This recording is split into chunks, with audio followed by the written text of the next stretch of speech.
अलीगढ़ जिले की ऊपरकोट कोतवाली क्षेत्र स्थित जामा मस्जिद पर आरटीआई के खुलासे के बाद सवाल उठने लगे हैं। दरअसल विधानसभा चुनाव लड़ चुके केशव देव ने कुछ समय पहले जामा मस्जिद के बारे में आरटीआई लगाई थी। इस आरटीआई के तहत ऊपरकोट की जामा मस्जिद का सार्वजनिक जमीन पर निर्माण किया गया है। जामा मस्जिद की जमीन पर किसी का अधिकार नहीं है। वहीं केशव देव ने इसे जन सुनवाई पोर्टल पर अपलोड कर दिया है, जिसकी सुनवाई आज तक अधूरी है, निस्तारण भी नहीं किया गया। केशव देव ने बताया, जामा मस्जिद के संदर्भ में आरटीआई डाली गई थी, जिसमें कई बिंदुओं पर सवाल पूछे गए। केशव देव ने सवाल पूछा कि ऊपरकोट पर बनी जामा मस्जिद किसकी जमीन पर बनी है। जामा मस्जिद पर प्रतिवर्ष कितना टैक्स आता है, कितना वाटर टैक्स लगता है, इसका निर्माण कब हुआ, जिस जमीन पर मस्जिद बना है उस जमीन का मालिकाना हक किसके पास है। इस पर नगर निगम ने जवाब दिया कि जामा मस्जिद टैक्स के अंतर्गत नहीं आती है।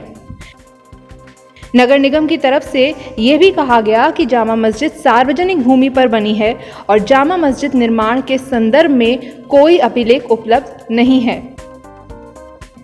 मस्जिद का मालिकाना हक भी किसी भी व्यक्ति के पास नहीं है। इस मामले में पंडित केशव देव ने बताया कि जामा मस्जिद हिंदुओं की पूजनीय शिव मंदिर के अवशेषों पर बना है। इसकी जांच होनी चाहिए, क्योंकि यहाँ कोल महर्षि विश्वामित्र जैसे ऋषि मुनि की तपोभूमि रही है। पंडित केशव देव ने मुख्यमंत्री योगी आदित्यनाथ से जामा मस्जिद पर बुलडोजर चलाने की मांग की है। उन्होंने कहा है कि अभी जो पत्रावली हाथ लगी है, उसके आधार पर इलाहाबाद हाईकोर्ट में जनहित याचिका दायर की जाएगी।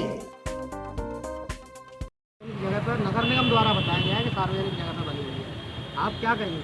देखिए, मेरा कहना ये है, आरटीआई डाली गई है और उसमें सत्यता है, तो मैं फिर नगर निगम भी यही कह रहा है कि ये अवैध बनी हुई है। तो जो चीज़ अवैध है वो अवैध है। जामा मस्जिद हो चाहे कोई भी हो, टूटनी चाहिए, बिल्कुल टूटनी चाहिए, इसमें कोई कोताही नहीं बरतनी चाहिए। किस तरह का लगता है, किस तरह का अवैध है, क्या है? किस तरह का अवैध है? क्या आपको नहीं, जो देखिए, एक बात सुनिए, आप मुझसे सवाल कर रहे हैं कि किस तरीके से अवैध है। जिसने आरटीआई डाली उसमें जो तथ्य आए हैं निकल के, वो बिल्कुल सत्य है और नगर निगम भी यही कह रहा है कि ये अवैध है। जब जो चीज़ अवैध है वो अवैध है। इस समय जो है तो उसको लेकर सरकार को पत्र लिखा है? हाँ, बिल्कुल लिखेंगे हम। मुख्यमंत्री जी के लिए हम अवगत कराएंगे कि आरटीआई के आधार पर जो तथ्य सत्य निकल करके आए हैं और नगर निगम जो कह रहा है उस पर बहुत जल्दी विचार किया जाए। जो अवैध है वो टूटना चाहिए और जो वैध है वो नहीं टूटना चाहिए। देखिए, बुलडोजर प्रदेश भर में नजर आए, क्या कहेंगी? मतलब आसार कहीं ना कहीं नजर आते हैं अगर अवैध पाई जाती है तो? नहीं, बुलडोजर तो सही चल रहा है और बढ़िया चल रहा है। जिन्होंने अतिक्रमण कर रखा है, जो अवैध है, उन पर योगी जी ने जो बुलडोजर चलवाया है और उनके आदेश पर जो काम चल रहा है वो सत्यता के आधार पर चल रहा है।